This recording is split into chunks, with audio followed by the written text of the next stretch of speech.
ሰታ ከሆነ ታውቃላችሁ አሻራ ሰታ ነው ወደ ኢትዮጵያ የምትገባው። አሻራ ከሰጠች ደግሞ ለ5 ዓመት ሳውዲ አረቢያ አትገባም።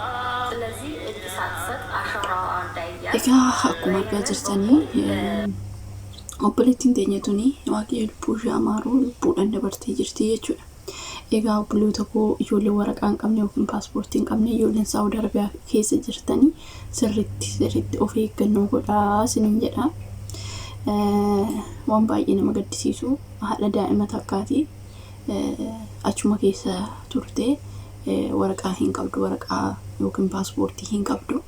ግን ijoollee takka daa'ima takka godhattee jirti. Galeetan paaspoortii kiyya sirreeffadhaa waraqaa kiyya sirreeffadhee haala seera qabeessan jiraadhaa jettee galtee jechuudha. Gara bahaartiin galuudhaaf yeroo deemtu urufattee haftee lubbuun ishee darbee jechuudha. Kanaafiyyuu ashaaraa yoo kennite immoo beektanii ashaaraa kennitee qabamtee gaafa galtee achitti deebi'uu Saawudiitti deebi'uu hin dandeessu. Kanatti karaa bahaaritiin deemtee lubbuun ishee darbee jechuudha. Egaa dubbachuu fi waan baay'ee tokko garaa nama nyaatudha. Ijoolleen keenya dhugaa baay'ee tokko nama gaddisiisa garuu namoonni waraqaa hin qabne akkanatti bahaarra deemnee sirreeffannee deemina warreen jettanii biyyi san malee dhugaa dubbachuuf biyyi sun si jammar badumaa eenyuun jettu garuu sirriitti of eeggannoo godhaa waaqayyoon sinaa eegu warreen waraqaa hin qabne gara seera qabeessa qabamtanii hidhamtanii deemtanii sirreeffattanii deebi'uu hin dandeessu jechuudha. Galtanii kanaafiyyuu akkatti bahan malee akkatti galan hin beekanii jedhan. Jattii bareedduun tun lubbuu ishee urufatti beela fi dhoobni osoo deemtuu lubbuu ishee darbeetti dhiisee jechuudha. Keessattuu waan nama gaddisiisuudha maalidha keessattuu ijoolleen ilmoo godhattan biyya ormaa keessatti kanarraa ni barattu jedheeti yaada. Ilmoo isheetis kophaatti hambistee sanuu zeegaa biyya biraati kan isheen heerumte jechuudha. Ilmoo isheetis kophaatti gattee fiishisti godaantee jechuudha. Kun immoo waan baay'ee namatti dhaga'amudha. Dhugaa sanummoo ijoolleen namni waraqaa hin qabne biyya ormaa keessatti daa'ima godhachuun baay'ee ulfaataadha. Daa'imni sun akkamitti galtii akkamittiin daa'imni sun godhachuu danda'a akkamitti daa'imti maal ta'uu qabdi jettee yaaduu qabdi turte. Garuu ofii dhufuu lubbuudhaan dabartee jirti. Naaf baay'ee tokko nama gaddisiisa baay'ee tokko dhugaa dubbachuuf jechatu nama dhiba. Namoonni akkanaa baay'eedha kan rakkatanii biyya Saawudii keessatti keessattuu maaliif hin beektu biyyi sun baay'ee rakkoo cimaa qaba. Baay'ee nama hin jedhan garuu daa'imas asaqaayanii ofiifis biyya ormaa keessatti asaqaayamurra dhaawashee odoo garatti daarii hin seenin osoo kanatti hin seenin waan jiru sirreeffachuudha. Ergatti daarii godhattee ijoollee godhattee boodatti ijoollee sanis rakkistee ofii keetis rakkattaa jechuudha. Garuu waan ulaagaalee guutamuu qabu dura guuttachuu qabda turte. Asii galee biyya ormaa keessatti namni koonkumayyuu hin hafu. Tarii isanuu biyya san keessatti oduma argitan oduma dhageessanii biyya san keessatti baay'ee rakkoodha. Isheen lubbuudhaan dabartee ilmoo ishee san baay'ee akka garaa nama nyaatti. Keessattuu osoo of hin danda'in osoo beektanii waan hunda ulaagaalee hin guuttatin biyya ormaa keessatti tidaarii godhachuun sirrii miti. Kanaafiyyuu namoonni gara fuulduraatti waan kanarraa baradhaa waan kana dhagaa hin beektu. Mootummaan biyya Saawudii gargaaraan jiru. Biyya kana osoo ta'e amma gargaaraan dhugaa dubbachuuf. Birrii qabattee galta akka barbaaddetti paaspoortii qabattee qabaachuu baattee waraqaa sii ba'ee ni galtaa jechuudha. Biyya san keessatti garuu baay'ee rakkoodha ni beektu. Ana akkasi waan hundaaf iyyuu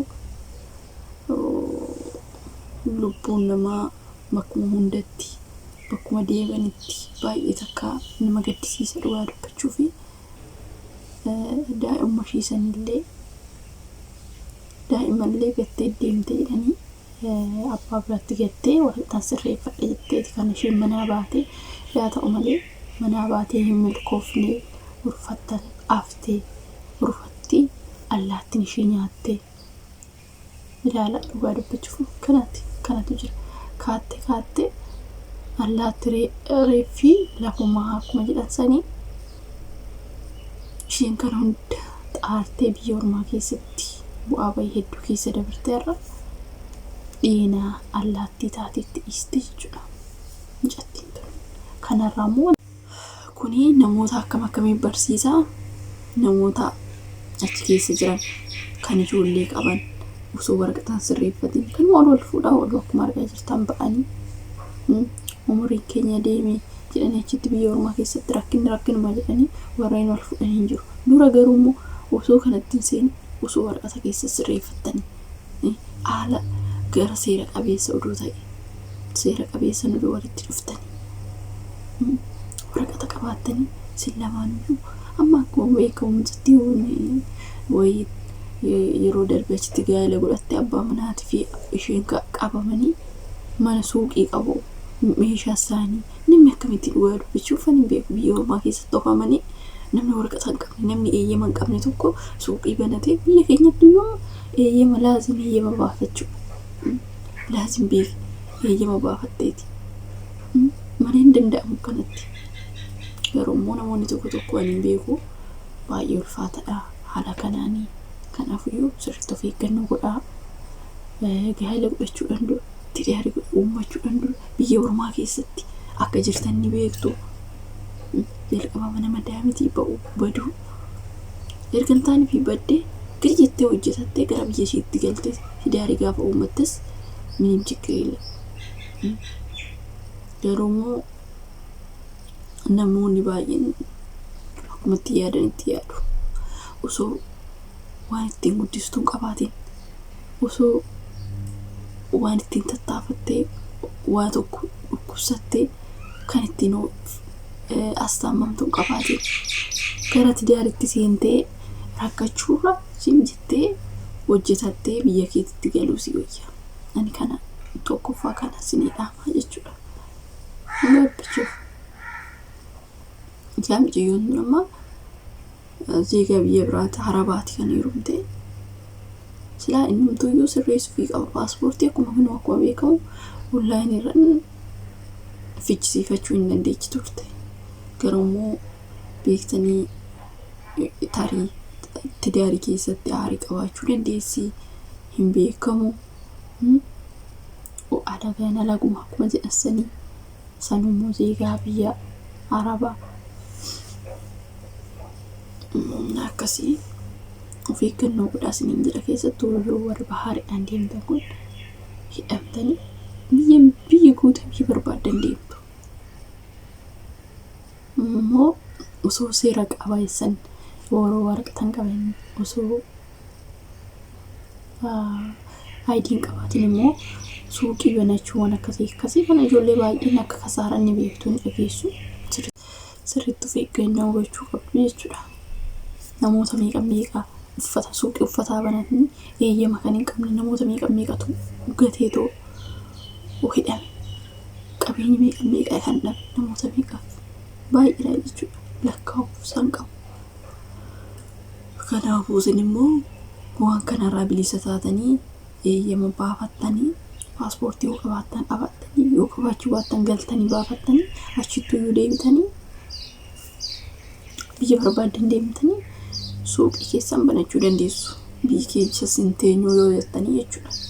Kanaaf kuni waan ammas kanatti nama galchuu xaarqaa akkanaa kanatti nama galchuu miti. Akkasiin jedha waraqatan qabne of eeggannoo godhaa gara bahaariitiin hin deeminaa rabbiin sodaadhaa biyyi guute biyyi barbaadan.